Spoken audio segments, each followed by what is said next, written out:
کلم چې یو څوک مړ شي د هغه د طریقې سره چې حقوق تعلق لري زمونږ فقهای کرامو زمونږ د شریعت مسله دا ده کله چې د مړي میراث تقسیمیږي دوه قسمه کسان ورته ولاړ وي یو د مړي میراث ته غریم ولاړ وي دویم د مړي میراث ته وارث ولاړ وي غریم چاته وایي قرضداري ته یو سړی قرضداری دی او دا مړي باندې قرض و دی خبر شه چې فلان مړ شه دی ولاړ دی چې راشي دا زما مال ځان سره وینسي ورثه ونه زه مال واخلم دویم د مړي د میراث د تقسیم ترڅنګ وارث ولاړ وي وارث چاته ویلی کېږي وارث هغه چاته وایي چې د مړي په ټول مال کې به دی برخه لري عامه ده که هغه مال منقول وي او که غیر منقول وي او غریم هغې چاته وایي چې د مړي په ټول مال کې برخه نه لري د خپل قرض په اندازه باندې د مړي په مال کې برخه ده اوس دوستانو وارث د رسول الله صلی الله علیه وسلم څوک دی دا کومې وظیفې چې د نبي علیه السلام نه پاتې دي وارث عالم به هغه عالم ته ویلی کېږي چې هم به حصه د تعلیم د کتاب نه لري هم به حصه د تعلیم د حکمت نه لري هم به حصه د تزکیې د نفوسو نه لري هم به حصه د علم د اسرارو نه لري چې په ویعلمکم ما لم تکونوا تعلمون کې ورته اشاره ده که چېرته د دغې ټولو برخو د نبي علیه السلام نه یو چا حصه لرودله دې ته وارث وایي ولې د وارث تعریف پې صادق دی او که د یوې حصې نه برخه و د بلې نه وه دې ته وارث نه ویلی کېږي ښه سړی به وي خو لیکن مرتبه د وراثت چې مرتبه د قیومیت ده دا فوق ده د مطلق ولایت او د مطلق دوستۍ د رب العالمین نه اوس چې موږ او تاسو د نبي علیه السلام وارثان پیژنو وارث به چا ته ویلی کېږي وارث هغه انسان ته وایي چې د دې ټولو مقاصدو د راتلو د نبي علیه السلام نه برخه لري لکه دا مشایخ کرام چې زموږ او ستاسو مخې ته ناست دي او موږ او تاسو مشاهده کوو دا تنها علما د ظاهر نه دا تنها د ظاهر د شریعت نه برخه نه لري رب العالمین د ظاهر د شریعت نه برخه ورکړې د باطن د شریعت نه برخه ورکړې چې د دواړو حصو نه برخه ورکړې او دغه برخې نبي علیه السلام د صحابه کرامو د ده مبارک نه اخیستې وې او حاصلې کړې وې راځئ دوستانو دلته یو څه خبرې دي چې ځینو خبرو ته موږ تاسو اسرار وایو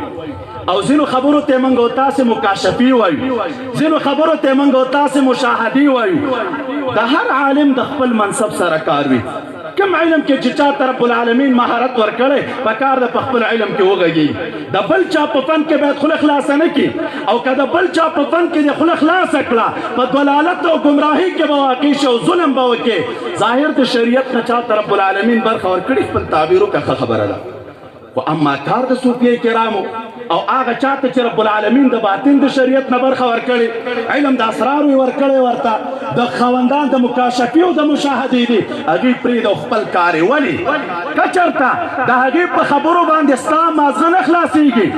ستا استعداد دومره نه دی په خپل منصب به لوی سړی وې خو لیکن دا کم کمال چې رب العالمین دوی ته ورکړی د دې نه ته بې برخې دلته ستا دماغ کار نه کوي ولې د صحابه کرامو د جملې نه ابو هریره رضی الله عنه دی مبارک وي د نبي علیه السلام نه مې دوه لوښي ده کړي وه یو مې خور که که دا بل خور کم خلک به مې مرۍ کړ چې هغه څه شی وه قاضي صاحب مبارک وای دا علم د اسرارو چې رب العالمین درته ورکړو عامو خلکو ته نه بیانو اوس په دغه اعتبار باندې د دې امت اولیاء کرام په اوس زمانه کې د قیامت تر ورځې پورې کلم چې دوی په بعضې خبرو د شریعت په هغې پټو رازونو د شریعت باندې خوله خلاصه کړي چې اصلي علم هم دغه دی او رب العالمین دوی پې فایز ګرځولي دي نو دلته چې بل ناست وي او د ذهن دې ته رسایي نه کوي آګاه ترې نه وي د شریعت د رموزو نه خبر نه وي په ذهن باندې ناشنا ولګېږي میدان ته راپورته شي څه کوې محترمه د کفر خبره دی کړې څه کوې د شرک خبره دی کړې څه چل دی دا خبره د اسلام د دایرې نه بیرون ده څه چل دی د شریعت د میزان سره نه ده برابر ورته د شریعت میزان وپېژنه میزان د شریعت څه شی دی دا اسرار نه دي وایي اسرار بیانول نه وي پکار زه کله تعجب وکړم ملګرو ته وایم یا لکه د سر او د مکاشفې فرق نشي کولی د سر او د مشاهدې فرق نشي کولی د اسرارو بیانول بد دي مکاشفې خلکو بیان کړي او مشاهدې خلکو بیان کړي او بیانول یې پکار دي او که بیانول یې نه پکار د امام رباني رحمت الله علیه مکتوبات اول نه واخله تر اخره پورې په زرګونو مشاهدو مکاشفو مشتمل دی خدا پتو د کفر هغه ته متوجه کېږي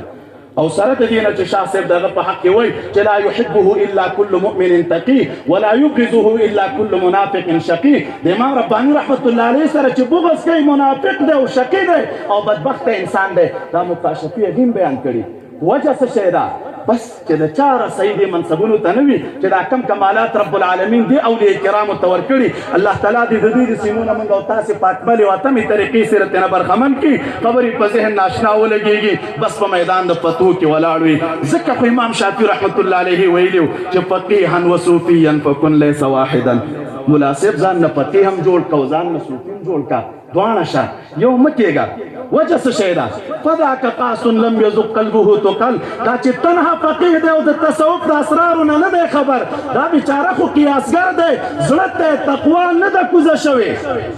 والله بالله چې د چا زړه ته تقوا کوزه شوې وي هغه د اولیاو د حالاتو انکار نه کوي، هغه اولیاو ته منقاد وي، هغې ته د احترام په نظر ګوري. او چې د چا په زړه کې تقوا پرته وي په هغه کې خوف او ډاره د رب العالمین پرته وي. او چې د چا په زړه کې تقوا نه و، خوف او ډاره نه وه، دغه د خولې نه بې باکې خبرې وځي، هغه ته د شریعت میزان او تله بیا نه معلومه. بیا هغه څه وایي او هغه څه به ترې نه واوري چې ما له اذن سمعت، تر څو به دې د چا نه اورېدلي نه وي. او دا بل ته وایي دا بل خو جاهل دی، جاهل انسان به د بل اصلاح او د ځان اصلاح څنګه وکړي؟ کمال دا دی چې د دواړو حصو د شریعت نه برخه ولرئ، لکه دا مشایخ چې رب العالمین پې فیض کړي دي. انشاءالله نجات د دنیا هم په دې کې پروت دی،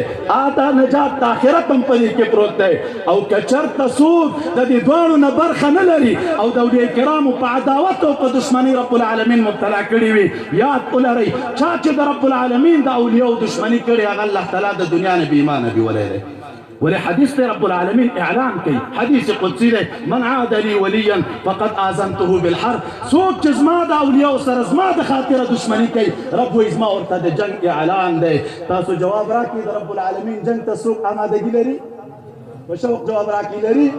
یاد ولرئ دا مجمع دی ګواوي چا چې د الله تعالی د اولیاو دشمني کړې ده غیر د دې نه چې علما د امت د هغې د دې سپکو خبرو جواب وکړي، هغې ته د رب د جنګ اعلان دی. په دنیا به هم ذلیله وي او په آخرت هم ذلیله وي. او داسې فکر به هم څوک ونه کړي چې د تصوف د مکتب خادمان دا ورک دي او شتنه د رب العالمین په ذات مو دې قسم وي چې د حقیقي تصوف سره وابسته وي او د رب العالمین د دوستانو د جملې نه وي. او یو بیکار او پلیت انسان دا پورته کېږي او د هغې په حریم تجاوز کوي او د هغې پسې سپورې ستګې وایي چې په ژوند کې مو معمولي قطره سا هم موجوده وي. د الله تعالی د دوستانو د حریم دفاع به کوو. السلام علیکم ورحمة الله وبرکاته.